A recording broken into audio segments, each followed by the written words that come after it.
నా పేరు రాంబాబు. మీరు చూస్తున్నారు 3R న్యూస్. ఎన్టీఆర్ జిల్లా ఇబ్రహీంపట్నంలోని మాజీ మంత్రి జోగి రమేష్ ఇంటిపై గుర్తు తెలియని వ్యక్తులు దాడికి పాల్పడ్డారు.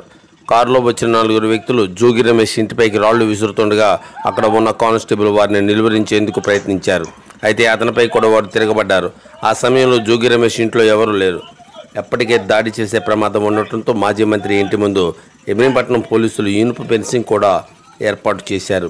జోగి రమేష్ కుటుంబ సభ్యులు ఇంట్లో లేకపోవడంతో పెను మూపు తప్పింది.